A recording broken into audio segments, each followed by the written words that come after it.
Hello friends, അപ്പോൾ വൈകുന്നേരത്തെ ഒരു വ്ളോഗാണ്. വൈകുന്നേരം ആകുമ്പോഴാണ് ഈ തോട്ടത്തിലോട്ട് ഇറങ്ങാനൊരു രസം. കാരണം വെയിലൊക്കെ മാറി അത്യാവശ്യം നല്ലൊരു സമയമാണ്. അപ്പോൾ നമ്മുടെ മുരിങ്ങയെല്ലാം എന്തെന്നാ പറയുക, മുരിങ്ങച്ചെടി അത് നന്നായിട്ട് തഴച്ച് വളരുന്നുണ്ട്. അമ്മ ദേ നനക്കാൻ നിൽക്കുകയാണ്. ഇപ്പോൾ എന്നെക്കൊണ്ട് നനപ്പിക്കാറില്ല കേട്ടോ, കാരണം ഞാൻ നനച്ചിട്ട് ചെടികളൊന്നും അത്ര വളരുന്നില്ലെന്നാണ് പറയുന്നത്. പിന്നെ ഈ ചക്ക നമ്മുടെ വീട്ടിലെ ചക്കയിൽ അപ്പുറത്തെ വീട്ടിലെ ചക്കയാണ് ആൻറ്റി തരാറുണ്ട് കേട്ടോ. ഞങ്ങൾക്ക് അല്ലെങ്കിൽ ഞങ്ങളുടെ വീട്ടിലെ കുറച്ച് മാങ്ങ കൊടുക്കും. അപ്പോൾ അവരിത്തിരി ചക്ക തരും. എങ്ങനെയുണ്ട് എൻ്റെ ബുദ്ധി? അങ്ങനെ പിന്നെ പച്ചക്കറികൾക്ക് അത്യാവശ്യം നന്നായിട്ട് പിടിച്ചൊക്കെ വരുന്നിട്ടുണ്ട്.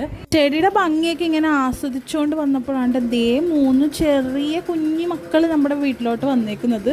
ആദ്യം എന്നെ കണ്ടപ്പോൾ ഇവന്മാരെടുത്ത് ഓടിക്കളഞ്ഞിട്ട്, പിന്നെ ഫോട്ടോ വീഡിയോ ഒക്കെ എടുക്കുന്നത് കൊണ്ടാണെന്ന് തോന്നുന്നു.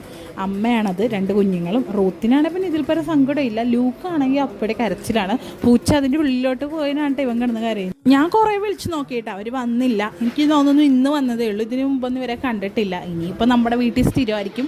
പാലൊക്കെ തിളപ്പിച്ച് കൊടുക്കും. പിന്നെ അന്ന് നട്ട വാഴയില്ലേ, പിന്നെ നന്നായിട്ട് കുലച്ചിട്ടുണ്ട്. അപ്പോഴത്തേക്ക് റൂത്താണെങ്കിൽ പൂച്ചേനെ കണ്ടതിൻ്റെ ആ ഒരു ആഹ്ലാദത്തിൽ മൊത്തത്തിൽ കറങ്ങി നടക്കുകയാണ് അവിടെയൊക്കെ. മമ്മ പൂച്ച ഞങ്ങൾ പണ്ട് താമസിച്ച വീട്ടിലാണെങ്കിൽ ഇല്ലേ, ഇങ്ങനെ സ്ഥലമൊന്നുമില്ല, ഒരു 3 സെൻറ്റ് സ്ഥലത്തിലാണ് നമ്മുടെ വീടിരുന്ന് വെച്ചത്. അപ്പോഴേ എൻ്റെ പപ്പക്കുള്ളൊരു ആഗ്രഹമായിരുന്നു നമുക്ക് സ്ഥലമൊക്കെ കുറേ വേണം, കുട്ടികളൊക്കെ ഓടി നടക്കണം. അന്ന് കുട്ടികളൊന്നുമില്ല, ഞാൻ കുട്ടിയായിരുന്നപ്പോഴുള്ള എൻ്റെ പപ്പയുടെ ആഗ്രഹം ഇപ്പോൾ ഇവരിലൂടെ നിറവേറ്റിക്കൊണ്ടിരിക്കുകയാണ്. ആ കിടക്കുന്ന മാങ്ങ കേട്ടോ, അപ്പുറത്തെ വീട്ടിൽ ആൻറ്റീനെ സോപ്പിട്ട് ചക്ക മേടിക്കാനുള്ള മാങ്ങ.